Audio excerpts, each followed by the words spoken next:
আপনারা যদি নির্বাচনে জিতে ক্ষমতায় যেতে পারেন তাহলে কি বর্তমান ব্যবস্থা পাল্টে কোরআন সুন্নাহ ভিত্তিক শাসন বা শরিয়া আইন শরিয়া ব্যবস্থা চালু করবেন? আসলে দেখেন, কোরআন সুন্নাহ ভিত্তিক মানে অনুশাসন যেটা, এটার ব্যাপারে সমাজের পারসেপশনের ভিন্নতা আছে। আমাদের বাংলাদেশের যে সংবিধান আছে, এই সংবিধানের অনেকগুলা আর্টিকেল, অনেকগুলা ধারা উপধারা কোরআনের সেন্সের সাথে পুরোপুরি মিলে যায়, এটার সাথে কোনো ডিফারেন্স নাই।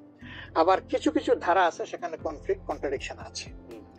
ওরকম পরিবেশ পরিস্থিতি যখন আসবে, জনগণের প্রত্যাশার আলোকে এটা মানে সবার সাথে ইন্টারেক্টিভ হয়ে সবাইকে সাথে নিয়েই ইনশাআল্লাহ ভালো জিনিসগুলোকে আমরা ইনপুট দেবো আল্লাহ চাই।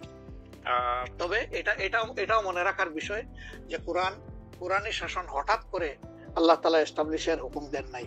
ইট was a gradual process. For example মাদক কিন্তু দুনিয়ার কেউ কিন্তু এটাকে অ্যাপ্রুভাল দেয় না, বাট এটার প্র্যাকটিস সব জায়গায় আছে, এটা বাস্তবতা।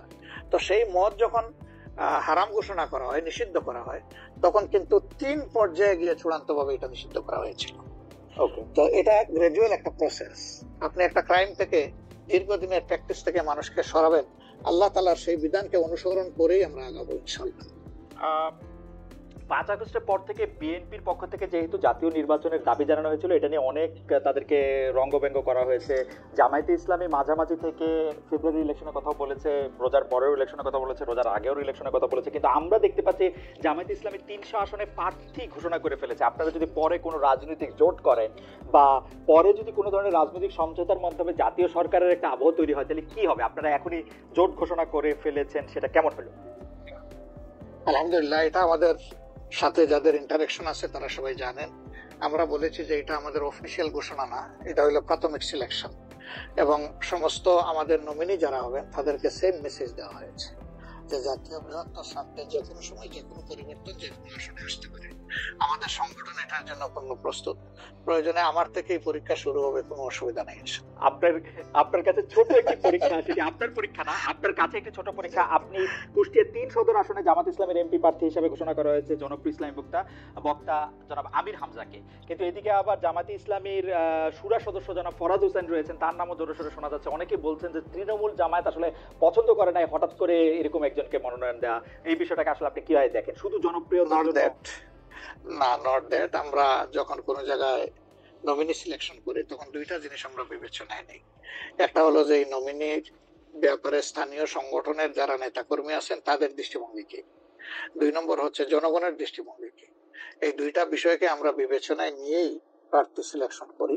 এবং এটা যেগুলো শুনতেছেন, অনেক সময় আমাদেরকে অতি ভালোবাসেন যারা, ওই যে আপনি একবার আমাকে জিজ্ঞেস করলেন যে আপনাদের ব্যাপারে এত বিরোধিতা করে কেন, আমি বলছিলাম যে তারা অত ভালোবাসে তো অনেক বেশি, এই জন্য আমাদেরকে নিয়ে কসলাইতে হয়। জনাব আমির হামজার বিরুদ্ধে যে দুটি বক্তব্য বেশি সামনে আসছে, তিনি একবার বলেছিলেন যে তার 14 গোষ্ঠী সবাই আওয়ামী লীগ করেন। 2 নাম্বার হচ্ছে যে এই জুন মাসেও জনাব আমির হামজা নিজ এলাকায় মোটরসাইকেল শোডাউন করেছেন, যেই শোডাউনের রাজনীতি অ্যাপারেন্টলি আপনারা উৎসাহ দেন না, কিন্তু তাকে এটি করতে দেখা যাচ্ছে। হ্যাঁ, আমরা তার দৃষ্টি আকর্ষণ করেছি। ওকে, আমরা এই ব্যাপারে দৃষ্টি আকর্ষণ করেছি যে পাবলিক ইনকনভিনিয়েন্স হয় এমন কোনো কাজ আমরা করব না, যত দূর সম্ভব এটা আমরা অ্যাভয়েড করে চলবো। এটা আচ্ছা, আমরা আরেকটা প্রসঙ্গে আসি যে লন্ডনে ডক্টর মোহাম্মদ ইউনূস এবং জনাব তারেক রহমানের বৈঠকের পর যৌথ বিবৃতির প্রসঙ্গে জামায়াতে ইসলামী একটা শক্ত অবস্থান নিয়েছে। তারা বলেছে যে বৈঠককে তারা স্বাগত জানিয়েছেন, কিন্তু যৌথ বিবৃতিটা তারা পছন্দ করেন নাই। এই কারণে জাতীয় ঐক্যমত্য কমিশনে তাদের অংশগ্রহণও তারা একদিনের জন্য বয়কট করেছেন, মানে আপনারা বয়কট করেছেন। পরে আবার ডক্টর মোহাম্মদ ইউনূস আপনাকে ফোন করেন এবং সেই টেলিফোনের পরে আপনি ডক্টর মোহাম্মদ ইউনূস টেলিফোনে কি বলেছিলেন আপনাকে, সেটা কি আমাদের একটু বলা যাবে? না, উনি আসলে সেখানকার পরিবেশটাই তুলে ধরেছেন সামগ্রিকভাবে যে কেন উনি এটা করতে গেলেন। আমাদের কনসার্নের জায়গা ছিল যে তিনি নির্বাচনের একটা টাইম লাইন, ডেট না, একটা টাইম লাইন ঘোষণা করেছিলেন যে এটা 1st of April কোনো একটা সময়ে নির্বাচন অনুষ্ঠিত হবে এবং নির্বাচন কমিশন সেই ব্যাপারে তারিখ নির্ধারণ করে তারা শিডিউল দেবে। এটা কিন্তু সবগুলা দলের সাথে সিরিজ অফ টকের পরে, উনি সরাসরি আলোচনার পরে এটা করেছিলেন। এরপরে তিনি লন্ডনে গিয়েছেন। তারেক রহমান সাহেব যেহেতু দেশে নেই এবং তিনি কার্যত বিএনপির এখন হইলেন নির্বাহী প্রধান, তার সাথে একটা বৈঠক হওয়াই উচিত, হইতেই পারে, এটা তো ভালো, এটা খারাপ কি? রাজনীতিতে ডায়ালগই তো উত্তম সমাধান। এবং বিএনপির কিছু কনসার্ন ছিল, তার সাথে আলোচনার মাধ্যমে সেটা যদি দূর হয় এটা তো ভালো, জাতীয় জীবনের জন্য ভালো, জাতীয় রাজনীতির জন্য ভালো। কিন্তু যেটা সকল দলের সাথে আলোচনা করে তিনি একটা টাইম লাইন দিলেন, শুধুমাত্র একটা দলের সাথে আলোচনা করে সেটা থেকে এইভাবে তার প্রকাশ্যে ঘোষণা দেওয়া, যদিও তিনি ডেফিনেটলি বলেন নাই যে রমজানের আগেই হবে, তিনি বলেছেন যদি এই জিনিস ফুলফিল করা যায় তাইলে সেটা আগেও চিন্তা করা যেতে পারে, কিন্তু সেটা ভালো হতো। আমাদের বক্তব্য হচ্ছে ভালো হতো দেশে এসে তিনি তাকে বলতেন যে আমি সম্মানের সাথে আপনার কথা শুনলাম, আমি মনে করি আপনার কথাগুলো লজিক্যাল, আমি দেশে গিয়ে আবার দলগুলোর সাথে একটু আলাপ করবো, করে তাকে কিভাবে শেপ দেওয়া যায় আমি চিন্তা করবো, আপনি আমার উপর আস্থা রাখতে পারেন। That was good. কিন্তু এটা না করে সেখানে এটা ঘোষণা দেওয়াটাকে আমরা সঠিক মনে করি নাই। আমরা মনে করি যে ক্ষমতার ভারসাম্য একদিকে হেলে গিয়েছে এবং জাতি একটা রং মেসেজ পেয়েছে।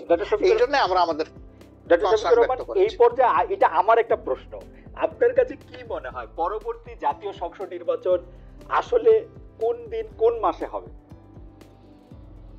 আমি ঠিক এটা জানি না, তবে আমি মনে করি যে এটা এপ্রিল পাড়ি দেবে না কোনো অবস্থায়, আর ফেব্রুয়ারিতে হলে আমি বলেছি সবার আগে আপনি বলেছেন যে হ্যাঁ, যে ফেব্রুয়ারিতে হলে এটা বেস্ট, কারণ এই সিজনটা আমাদের জন্য কমফোর্টেবল সিজন। ইলেকশন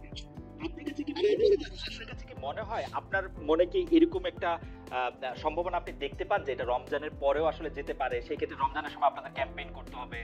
বেশিরভাগ সময় আমরা দেখি যে রমজানের সময় ধর্মপ্রাণ মুসলমানদের অনেকেই আসলে দুনিয়াবি কোনো জিনিসের মধ্যে থাকতে চান না, সেই ক্ষেত্রে ভোটের মানে এখনো কি আমার মনে হয় যে রমজানে তো আমরা সব ধরনের সব কাজই তো করি, কাজ তো আমরা বাদ দিই না কোনো। রাইট, অফিস আদালত ব্যবসা বাণিজ্য সবই তো করি, ক্ষেত খামার যার যেটা আছে। রমজান আমাদের জন্য কোনো সমস্যা না, রমজান কারোর জন্যই সমস্যা হওয়া উচিত না। ওকে, কোন কোন দল বলেছেন যে রমজানে ক্যাম্পেইন করতে গেলে অনেক ইফতার মাহফিল হবে, সেখানে প্রচুর টাকা খরচ করতে হবে। আপনি করবেন না, আপনি ইফতার মাহফিলে মেহমান হিসাবে দিয়ে খেয়ে আসবেন, দোয়া করে দিয়ে আসবেন, অসুবিধা কি? আপনাকে টাকা খরচ করতে হবে কেন? ওই সময় তো এমনিও টাকা খরচ করে ঠিক না, শিডিউল ডিক্লারেশন হয়ে যাওয়ার পর মানুষকে খাওয়ানো ঠিক না। আপনি খাবেন, অসুবিধা কি? দাওয়াত দিলে যাবেন, খাবেন, কথা বলবেন, মিশবেন, হাত মেলাবেন, এটা আপনার নির্বাচনী কাজকে আগাবে, কোনো সমস্যা তো নাই। আপনি কোনটা প্রেফার করবেন, মানে ইলেকশনের ডেট ফেব্রুয়ারি আর এপ্রিল? আমরা তো প্রেফার করে বলেছি বেস্ট হইলো ফেব্রুয়ারি, কিন্তু এপ্রিলে হইলে কোনো অসুবিধা নাই। আমরা মনে করি এপ্রিলে হইলে অসুবিধা নাই, তবে এটা ক্রস করা উচিত নয়।